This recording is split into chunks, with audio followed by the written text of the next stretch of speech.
It's day 47. Let's give God some praise for all the good things he has done. I'm telling you, when you walk, you really open up your lungs. When you walk, you get a whole new attitude. Let me tell you, some of you are stuck in the office or stuck in your house. You need to get outside. I want to give a shout out to those who are caregivers. I know so many women. My gosh, there's so many women in my life, so many women in my tribe, so many women that share their stories and their life issues with me. And I woke up this morning with a prayer in my heart for caregivers. Those of you that are taking care of an elder, taking care of a child with special needs, those of you who are grandmothers raising your children, caregiving beyond your own needs, beyond the years of just parenting a child, but now you are taking care of someone else. I want to give you a shout out. I know it can be exhausting. I know that many times you may feel tired and feel like nobody cares and like you're getting no help. And I just want to give a shout out to those of you that are caregivers. I want you to know that I see you. I acknowledge you. I encourage you. I'm inspired by those of you that are caregivers. It's not easy. It can be quite challenging. It stretches your patience. It stretches your finances. It stretches your creativity. It stretches your courage. It stretches your faith to be able to take care of other people, be it your parents, your children. I know some of the women in my circle are caregiving for spouses who have dementia or Alzheimer. And let me tell you, when I hear what they have to go through, locking the doors and make sure they don't get out, dealing with their loved one not knowing who they are, trying to get a break and have other loved ones come and help them and they can find no help, dealing with raising your grandchildren because maybe your children are not financially able or they're in trouble or they got drama going on, and here you find yourself raising your grandchildren. Those of you that are taking care of your grandchildren and taking care of an elder, they call that the sandwich generation. You're caught in between taking care of your children or your grandchildren, which is a younger generation, and then you're also taking care of an elder, and you're caught in between, squeezed financially, squeezed emotionally, squeezed, have no time for yourself. And so I just want to, just give a shout out to those of you that are caregivers. You are brave, you are loving, you are compassionate. My prayer for you is that you would have a break. My prayer for you is that you would make time for yourself, because we've all heard that saying that when you're on an airplane and there's an emergency, make sure you put on your oxygen first. And a lot of times what I just find so many women doing is putting the oxygen on everybody else first, and then they're last. They're last. They're last to be fed, last to pay their bills, last to have some joy, last to have a time to relax, last to be able to just have some peace and solitude. And I think it's so commendable that many of you are taking care of other loved ones. But I just pray that I could drop a seed in your heart today that you would say, I've got to ask for help. I've got to make myself a priority. There are too many that I find who are caregiving for others, and then they end up sick. They end up in the hospital. They end up without a house. They end up without a car. They end up with bad credit. They end up with their phone turned off because they're taking care of everybody else.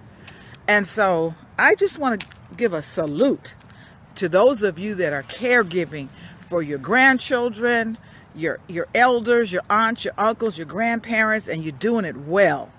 But please make sure you take care of yourself. You know, a lot of times we have that S on our chest, that S, and we think that is for Superwoman, but other people think that S is selfish. That you're selfish because you're following your dream. You're selfish because you're working on your goals. You're selfish because you said no. Don't wear that S. You are not selfish because you have to draw boundaries. You are not selfish because you have to say no. In one of my books, I write that no is a complete sentence. Why do we always have to justify when we say no to an unreasonable request? It's because we do it by habit. We do it because we don't want to rock the boat. And you know what? Sometimes you got to rock the boat. That's a lesson I learned too late in life. Sometimes you have to rock the boat. Sometimes, you have to love people from a distance. Sometimes you have to let people go. It's called survival. It's called preservation. It's called sanity. It's called wisdom. So my heart today, my salute today is to the caregivers, the mighty women out there who are just taking care of everybody else. And I don't mean to discount the men. I don't mean to minimize what they do, because there's some good men out there. Let me tell you, I have one. My husband is an awesome man. He is awesome. He is generous. He sacrifices. So I'm not saying that men don't do it. I'm just saying that because my largest demographic is women, I feel like you are my assignment. I feel that's the mantle God gave me, was to, okay, I'm not holding on to the rail. I'm walking up the steps with ease. Woo! Yay, God, thank you. I want you to see this trail I'm walking. You know what a lesson I learned this morning? Well, no, I didn't learn it this morning. I was just reminded of it this morning. And I think a lot of times when you're walking with nature, God talks to you and he gives you life lessons. When I looked at the sun this morning, I thought about how we usually say the sun is rising. The sun doesn't rise. It's always there. The sun does not rise. It is always there. We turn to it. And that is the lesson for us, that God never moves. We have to turn to God. We have to turn. We have to make that effort, because God doesn't move. God is ever present, omnipresent. God changeth not.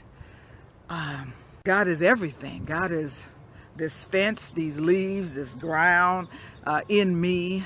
And so we have to watch what our culture teaches us, and it's really erroneous thinking. The sun does not rise. It is perfectly still. It never moves. It never changes. It gives us life. We have to turn, like the earth turns to the sun and the earth revolves around the sun. Our life needs to revolve around God, revolve around the sun, revolve around what is true, revolve around what never changes. What changes is you and me. And what changes is our life circumstances and how we deal with them. That's what changes. Hi. What's your dog's name? Milo. Hi, Milo. I love doing dog alerts for my sister Joy. I've been living here 13 years. This is my first time coming to this park. Woo! What blessings are you missing because you're not getting out? And I think it's true for all of us. We just blindly go through life missing the blessings right in front of us because we're just rushing. We just get locked into a habit. We do the same thing over and over again. We're afraid of change, and change is good. Oh my God, I am loving change. I don't want every day to be the same. I love change. I love going new places. I love meeting new people. That's why my ministry is called Women on the Grow. I want to be around women who are growing. I want to be around women who love adventure. I want to be around women who are moving and pressing through their fears and pressing through their life challenges. Listen, we all have them. But whatever cards we were dealt, if life gave you a cactus, you don't have to sit on it. You just say, yeah, I got a cactus in my life. I got some thorns in my life. I got some issues in my life that I don't like. They're sticky. They're prickly. I don't like it. But that's the deck of cards you were given. Toy reminded me yesterday of a story I used to share at some of my, but what I shared was that there was a story of a man who was just complaining and complaining. Someone said, well, just go in that room and lay your cross down. Lay your problems down. Lay your cross down in that room. And in that room were a lot of crosses. And those crosses represented problems. And then the man said, now, tomorrow I want you to come back and just pick up any cross, pick up any problem. And the man looked at all the problems that everybody else was going through. And you know what he did? He went back and picked up his own cross. Listen, we got to pick up our own cross. You may not like the cross that you bear. You may not like the cactus that's in your life. Just don't sit on it. Arkansas, South Carolina, California, Atlanta, Chicago, D.C., hey, Fontana, Rancho Cucamonga, Carson, Los Angeles. We are on the line this morning, walking in the light with Jewel Diamond Taylor. Thank you, everybody, for checking in. Turn to God for whatever you're seeking today, because God doesn't change. God doesn't move. You know, I wrote in my book, 1986, my first book was called Diamond Quotations. And I wrote in the book, if you feel far from God, guess who moved? A lot of times we think God has forsaken us. You may be going through a storm right now. You may be going through a crazy period in your life. And you're like, really, God? Really, God? This is what I got to deal with? You may be going through that right now with a lot of questions. And I would say to you, peace, be still. Just say it. Peace, be still. Remind yourself to be still. And God is going to work it out in you and through you and for you. But a lot of times we're just kicking and screaming and we're fighting what we're going through. We don't like what we're going through. It's going to happen for all of us. We're going to have those seasons. I pray that God will be a light unto your path and a lamp unto your feet. Keep moving, keep walking, keep stretching, keep loving your body. I don't care what size it is. Keep loving your body. There is power in accepting who you are, but also saying, I am committed to living my best life. I am committed to doing something every day to bring more health and more peace and more joy and more love and more courage and more faith into my life. It's up to you to make those steps. It's up to you to move closer to the sun. It's up to you to turn to the sun. That sun that is glaring in my eyes right now hasn't moved. The earth turned to the sun. The sun doesn't rise. It doesn't rise. We have to rise. Woo! We have to rise. We have to get up. We got to get up and rise. We got to get up and rise above our situation. Rise above our obstacles. Rise above the haters. Rise above the procrastination. Rise above the fear. Rise above the worry. Rise. You can count on God. You can count on God to see you through. You may not like it. You may not like the ride. You may not like the journey. But I promise you, whatever you're going through, it's not going to kill you. It may kill some bad habits. It may kill some erroneous thinking. It may kill some relationships that don't need to be in your life anymore.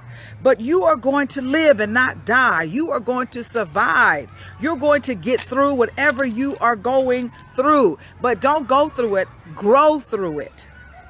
Grow through it. Don't let your pain be in vain. Whatever it is, I promise you, there's a jewel in there. There's a jewel, there's a hidden diamond in the pain that you're going through. God changes not. God loves you so much. And I love you too. And I thank you so much for walking in the light with me this morning here in Rancho Cucamonga. Don't rest or you're going to rust. God bless you and stay in the light.